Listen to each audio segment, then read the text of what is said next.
মর্জি মতন চলছে। এই ফরেনার ট্রাইব্যুনালই হোক, অসম সরকারই হোক, তাদের কোনো এখতিয়ার নেই পশ্চিমবাংলার কোনো মানুষকে চিঠি দেবেন, নোটিশ ধরানো। কারণ পশ্চিমবাংলায় এনআরসি হয়নি, হবেও না।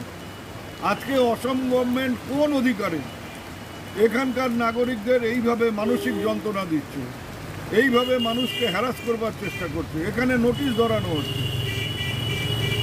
তাদের বারবার নোটিশ দিয়ে তাদের মানসিক শান্তিকে নষ্ট করছে আসাম।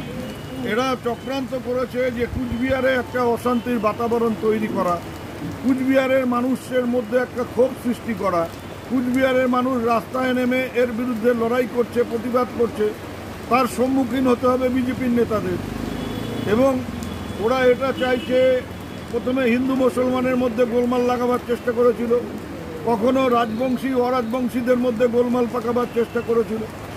এখন দেখা যাচ্ছে যে ওরা বাঙালি অবাঙালিদের মধ্যেও একটা গোলমাল পাকিয়ে দেবার চেষ্টা করছে।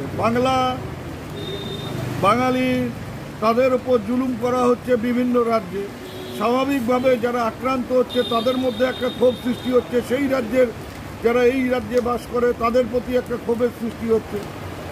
আর একটা যেটা হচ্ছে, এই যে বাংলা ভাষাকে ছোট করার চেষ্টা, বাংলা ভাষার উপর আক্রমণ। যে বাংলা ভাষায় বিশ্বকবি রবীন্দ্রনাথ ঠাকুর কবিতা লিখে গান লিখে নোবেল পেলেন, যে বাংলা ভাষায় কবিতা লিখে গান লিখে নজরুল ইসলাম সাম্প্রদায়িক সম্প্রীতিকে বৃদ্ধি করলেন, যে বাংলা ভাষায় গান করে চারণ কবি মুকুন্দ দাস অবিভক্ত বাংলার গ্রামে গ্রামে ঘুরে বাঙালিকে স্বাধীনতা আন্দোলনের জন্য উদ্বুদ্ধ করলেন, আর সেই গানের ফলেই বাঙালি সবচাইতে ভারতবর্ষের মধ্যে সব রাজ্যের মধ্যে বাঙালি স্বাধীনতা আন্দোলনে সবচাইতে বেশি সক্রিয় ভূমিকা পালন করলেন। ওই বাঙালির ত্যাগের ফলে, বাঙালির আত্মত্যাগ, বাঙালির জীবন বলিদানের ফলেই দেশ স্বাধীন হলো।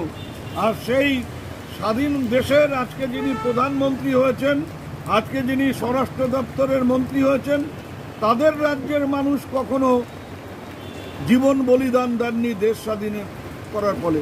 ওই যে আন্দামানের যে সেলুলার জেল, সেই দেয়ালে যেসব নাম লেখা আছে একজন গুজরাটিরও নাম সেখানে পাওয়া যাবে না।